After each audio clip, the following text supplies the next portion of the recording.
It's Veronica. I hope you're all doing well. We wanted to let you know that we miss you all very much. And as we come to a close to May, how exciting! Summer is just around the corner.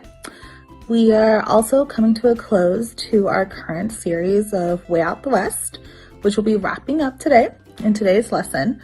But before we start today's lesson, let's start off with our usual icebreaker question. And today's icebreaker question that I have for you all is, what is your May highlight? Basically, what is one of your favorite memories, things, activities that you did during the month of May that was most memorable? So it could be a walk somewhere, it could be something you found, it could be a favorite book, a favorite TV show, really anything. So please share with us. We'd love to hear back from you. You can have your parents comment down below on this post. And what was your favorite May highlight? And if I were to share my favorite May highlight, it would be that I got to FaceTime. I got to do a video call with my nieces. So my cousins have daughters who are 1 year old, just one. So it's always fun to see them, my nieces. Okay, so we'd love to hear from you, so please comment down below. So we're gonna start off with our lesson. Like I said, we're wrapping up Way Out West. We began the Way Out West series and we met Moses. And we met Moses just as a baby, right? But this time in our story, we're gonna see Moses as a leader. And there's a special task that God gave Moses. So let's figure out what that is, okay? So basically, our story that I have here is, like I said, God chose Moses to be in charge of leading all of God's people, which are the Israelites, to a special land that God had for them. So God has a special land planned for his people, the Israelites. And when we hear the word special, we think, oh, that's good, right? So let's figure out what's so special about this land. So the Israelites knew God had a plan for them.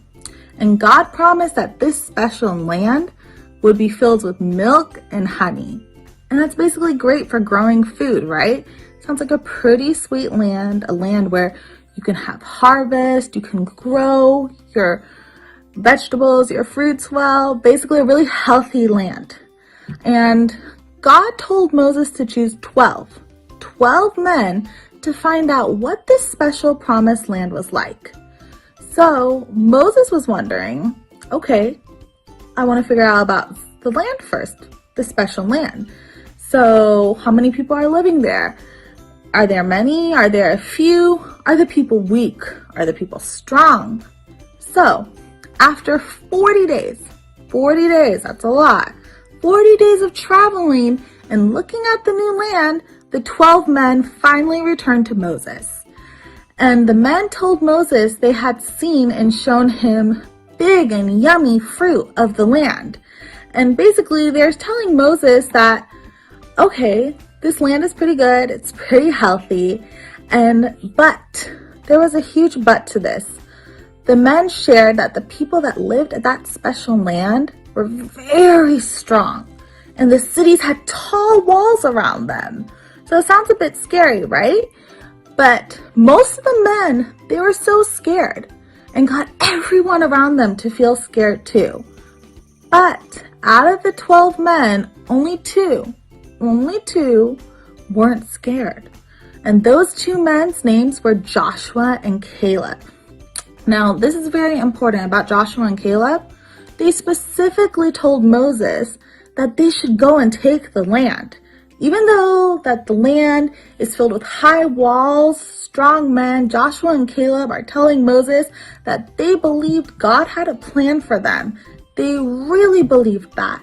And they knew that God would keep his promise to be with them and give them this special land. And you know what's so important about Joshua and Caleb's actions? Because they believed God had a plan for them, because they trusted in God's plan and weren't scared, guess what God decided to do to Joshua and Caleb? He only let Caleb and Joshua go into the promised land. Not the other 10 men. Remember, Moses took 12, and out of the 12, there were Joshua and Caleb. But only Joshua and Caleb told Moses that although it's a scary land, we know that God's going to take care of us. There's something special about this land, and we need to trust in God.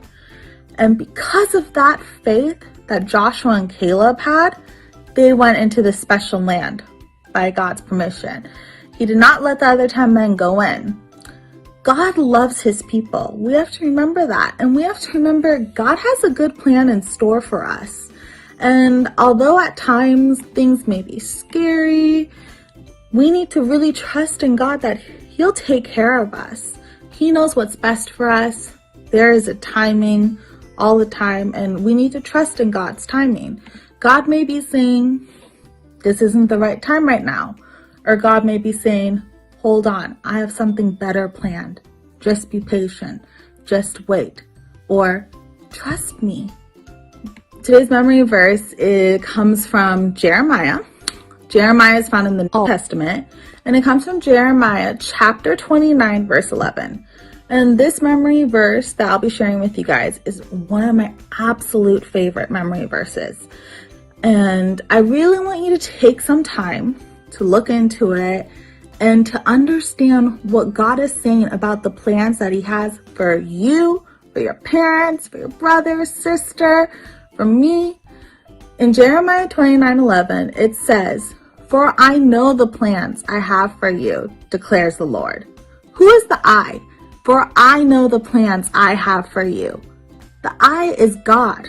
God is saying, hey, I have plans for you, and I know what those plans are.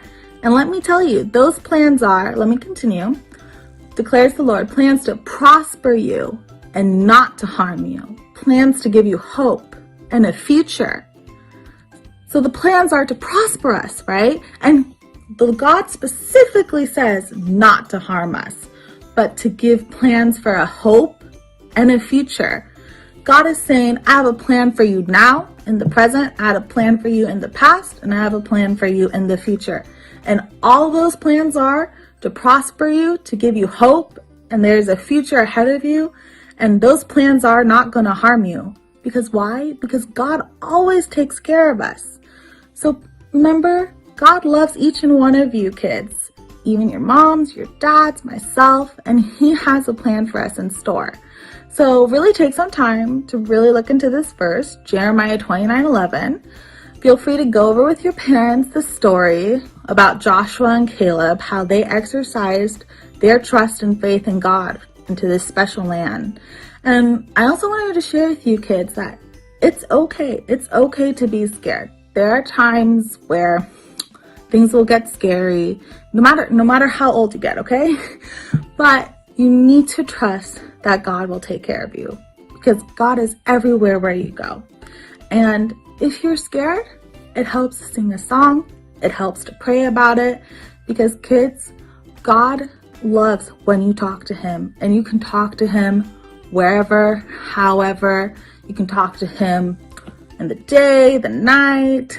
You don't have to speak out loud. I know we can all be a little bit shy. That happens to me too. Really talk to God and tell him what's on your heart, and to trust in him, and to really feel happy and thankful that God has a good plan for you and that he loves you. So I thank you all for listening, and I hope that you guys have a really nice time as we're approaching June.